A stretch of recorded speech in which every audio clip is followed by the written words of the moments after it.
Hello students of 9th class. Good morning to you all. I hope all of you are fine, keeping good in health. Okay, we are entering into the second day of our online teaching. I am Francie Madam. Yesterday all of you had enjoyed the lesson chapter 1 in unit 1, that is fun they had. Today we are entering into the chapter 2 in unit 1. Chapter 2, The Road Not Taken by Robert Frost. It's a bit lengthy poem which has got a great meaning for our life.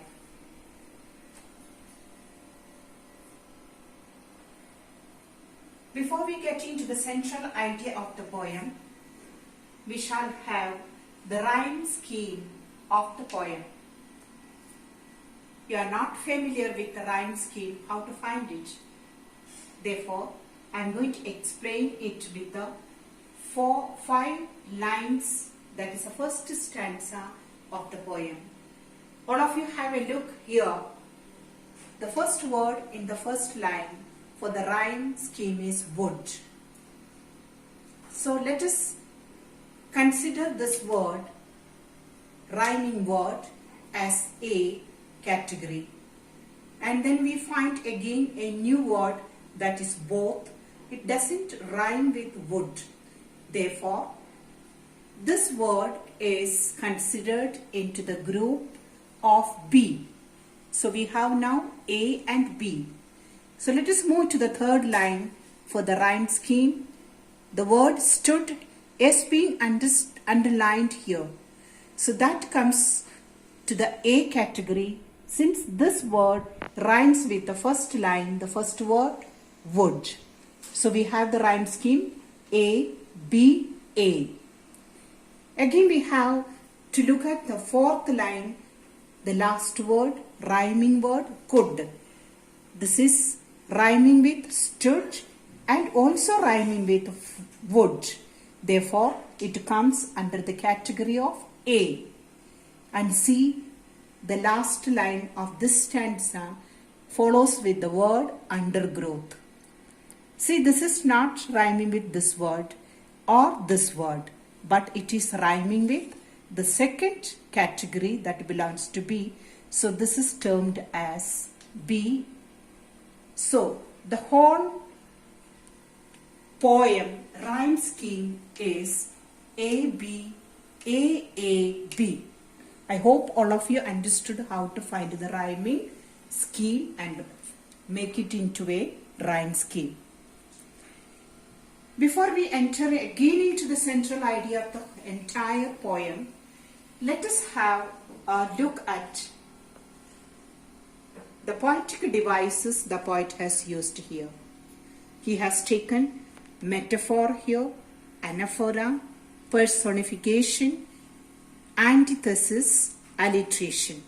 Dear students, I have explained all these terms in PDF. Please go through the explanation of these titles in the PDF. Now we come to the entire poem, the central idea. In the first stanza, we see the first line, two roads diverged in a yellow wood. The poet shows here that the readers, there are two roads at the fork in the woods.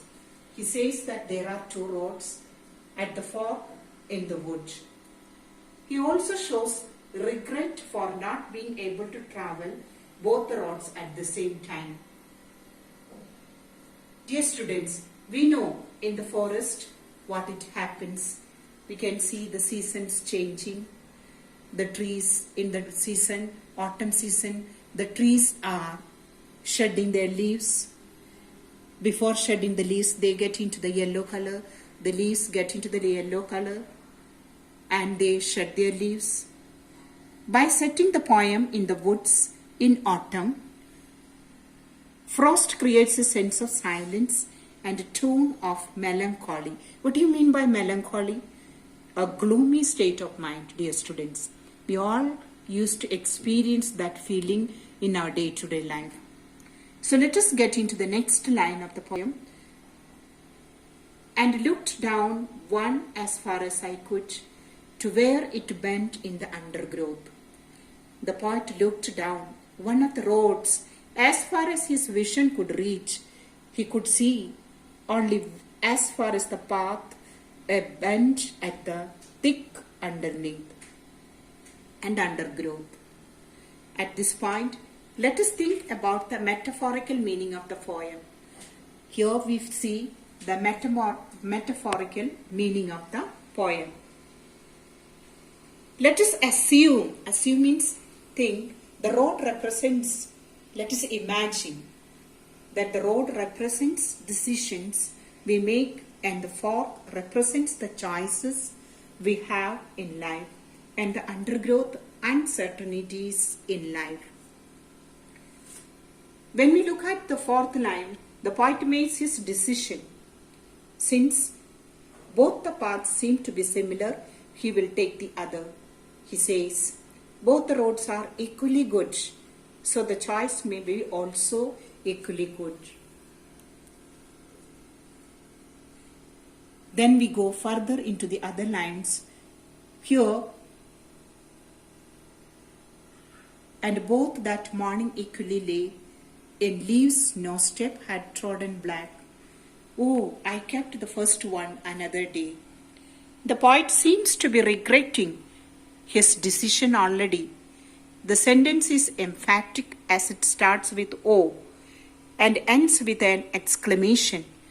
He strongly feels that he could take the other road to know what it had in store, since he already knew what was on the road taken.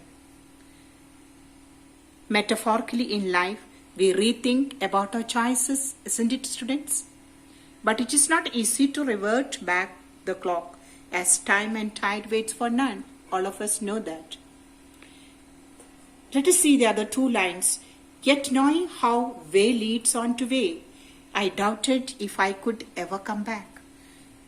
Here the poet realizes he may never be able to return to take the road not taken, for he understands that in the journey of life we may come across many crossroads or forks and make fresh decisions and choices.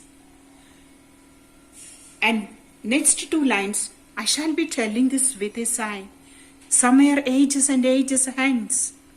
This stanza is entirely written in future tense, I shall. Here the poet hopes to talk of the decision taken years later with a sigh. The sigh may be sad, happy, or reflective. Whatever it be, it could definitely have made a difference in his life.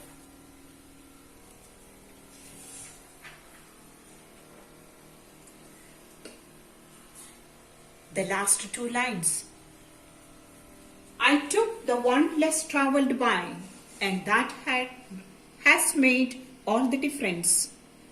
Here the poet confidently informs of his decision.